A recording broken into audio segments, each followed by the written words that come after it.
오늘도 누워서 문학 작품 한 편 살펴봅시다. 오늘은 모르는 사람은 없는데 완독했다는 사람은 한 명도 없는 이 모비딕을 가져왔습니다. 허먼 멜빌의 소설 모비딕입니다. 19세기 소설이죠. 1851년에 출간되었다고 합니다. 이름부터 좀 살펴볼게요. 이 모비딕이라는 고래의 이름이죠. 고래, 이 항유고래. 향유고래 중에서 아주 큰 놈, 아주 크고요. 하얀색이에요. 그러니까 이 친구가 알비노예요. 멜라닌 합성이 결핍된 녀석이죠. 이 엄청 큰 녀석이고 여러 뱃사람을 많이 죽였으니까 이런 별명을 누군가가 지어줬죠. 모비딕이라고. 이 모비라는 게 크다, 굉장하다 이런 뜻이고요.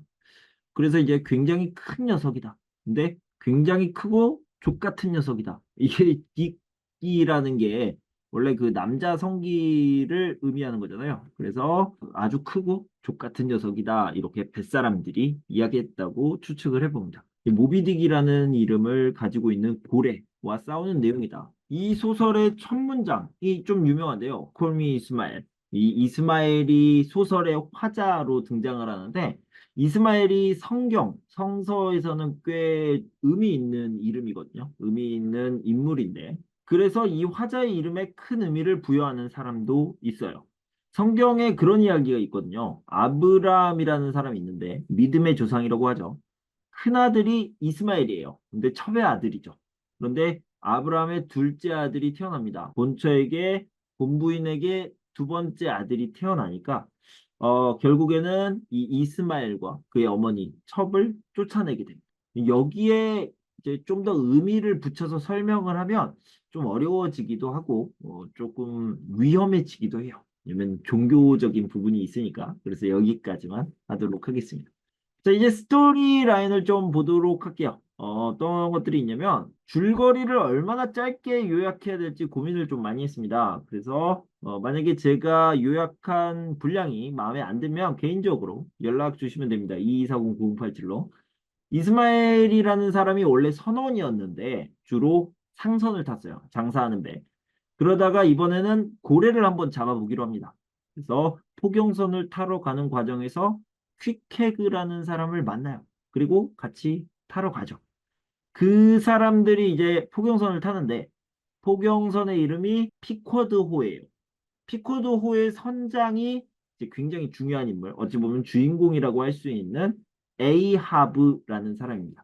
근데 이 에이하브라는 사람이 다리가 한쪽이 없어요. 모비딕과 싸우다가 다리를 잃었어요. 그러니까 모비딕 때문에 다리가 없어진 거죠. 그래서 모비딕에게 복수를 하려고 하고요. 이 복수심이 결국 모든 이들을 파국에 치닫게 합니다. 다 죽음으로 이끌게 되는 거죠. 자, 이 피쿼드호에 탄 모든 선원들은요. 복수에 관심이 없었어요. 모비딕에 대한 어떤 나쁜 감정이 없었어요. 그냥 굉장히 크고 무서운 녀석이구나 이렇게 생각을 했는데 이 선원들은 돈에 관심이 있죠. 고래를 잡아서 기름과 향유를 얻어서 돈을 벌자 이런 거였는데 이거 어떻게 해요? 선장의 뜻에 따라서 움직여야 되기 때문에 결국 그 선장의 복수심 때문에 다 죽었다. 다 죽었는데 이 소설의 화자인 이스마엘만 살아남았다. 이게 주된 스토리입니다. 이 쾌케그라는 사람과 이스마엘이 첫 장면에서 처음 만나잖아요. 그러니까 포경선을 타러 갈 때 같이 가려고 했던 사람. 근데 이 두 사람의 또 스토리가 재미있는 부분이 있습니다. 쾌케그라는 사람은 굉장히 건강한 사람이에요. 그리고 굉장히 지금으로 치면은 상남자, 굉장히 무서운 터프가이였는데 그런데 열병에 걸립니다. 열병에 걸려서 이 사람이 관을 짜달라고 해요. 왜 그러냐면 이 쾌케그라는 사람이 어떤 부족의 추장의 아들인데 그 부족의 사람들은요, 사람이 죽으면 관에다가 사람을 넣어서 시신을 넣어서 강물에 떠내려 보내준대요. 그러면 그 시신이 신의 손에 이끌려서 어디론가 가겠죠. 그리고 밤에는 밤하늘의 별을 볼 수도 있고요. 그렇게 자연으로 돌아가는 거라고 이렇게 얘기를 해줍니다. 그래서 관을 짜줘요. 관을 짜주는데 신기하게 이 쾌계그가 열병이 사라집니다. 결국 이겨내요. 이겨내고 팔팔하게 살아납니다. 그런데 나중에 모비딕과 싸울 때 다 죽잖아요. 피코드는 침몰하고 다 죽었는데 이스마엘만 살아남잖아요. 그런데 이 이스마엘이 어떻게 살아남았냐면 이 관을 발견해요. 이 관을 발견해서 이 관을 붙잡고 살아남게 됩니다. 참 신기한 인연이라고 볼 수 있죠. 이 피쿼드 호라는 배죠, 배. 그리고 레이첼 호라는 배입니다. 이 두 배의 이야기도 좀 재미가 있습니다. 피쿼드가 우리 배예요. 그러니까 이스마일도 타고 있고 에이하브가 선장인 그 배입니다. 그래서 모비딕을 찾아 떠나잖아요. 그런데 레이첼호와 마주치게 됩니다. 마주치게 되니까 물어보죠. 에이하브가 레이첼호 선장에게 물어봐요. 모비딕 못 봤습니까? 라고 물어보니까 레이첼호 선장이 어제 봤대요. 어제. 어제 봐서 뭐 했냐? 파이트. 싸웠어요. 싸웠습니다. 싸워서 이 작은 배 있잖아요. 작은 배를 잃어버리게, 보트를 잃어버리게 되었다. 그런데 어디로 갔는지 모르겠다. 제발 찾아달라. 돈은 얼마든지 드리겠다. 이렇게 부탁을 해요. 그래서 아니 왜 이렇게 간곡하게 절실하게 부탁을 하지? 라고 했더니 레이체로 선장의 아들이 여기에 타고 있었던 거예요. 아들이 여기에 타고 있으니까 제발 찾아달라고. 그랬더니 이제 비쿼드에 있던 선원들이 아 그러면 우리 팀을 나눠서 빨리 찾아봅시다. 이렇게 얘기를 했는데 피커드의 선장 에이하브는 아니죠. 모비딕을 먼저 잡아야 되죠. 이 복수를 해야 되니까 빨리 우린 그럴 시간이 없어. 우리는 복수하러 가야 돼. 그리고 가죠. 그리고 복수를 위해서 모비딕을 찾아 떠납니다. 그리고 다 죽죠. 다 죽는데 다 죽고 나서 누구만 살았다고요? 다 죽고 나서 이스마엘만 살았어요. 어디서? 여기. 이거 붙잡고 살았잖아요. 이거 붙잡고 살았던 이스마엘을 레이첼호가 구해줍니다. 여기도 좀 재미있는 스토리였던 것 같아요.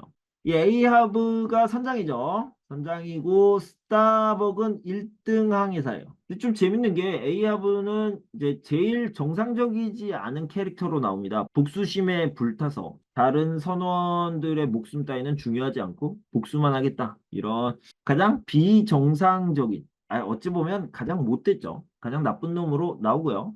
이 스타벅이라는 1등 항해사가 에이하브의 빈자리를 채워줄 때가 많아요. 왜냐면 이 선원들을 이끌어야 되는데 에이하브는 모비딕 찾는 데만 관심이 있으니까요. 그런데 그 역할을 아주 잘 해내는 사람이고요. 굉장히 이성적인 판단을 할 줄 아는 사람, 리더십이 있는 사람, 이렇게 좋은 사람으로 나오게 됩니다. 당연히 부딪히겠죠. 그래서 계속 갈등이 일어나는 상황이 됩니다. 그래서 스타벅이 뭐라고 그러냐면 선원들은 복수에 관심이 없다. 너 그런 식으로 선원들을 사지로 몰면 안 되는 거야. 라고 했는데 에이하브가 딱히 논리도 없고요. 그냥 귓등으로도 안 듣고 있는 거죠.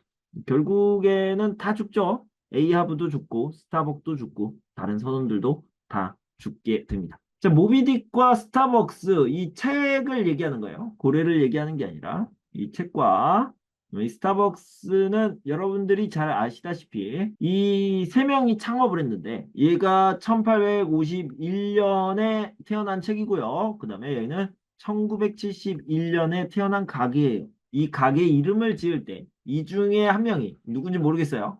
이 중에 한 명이 모비딕 팬이었대요. 광팬.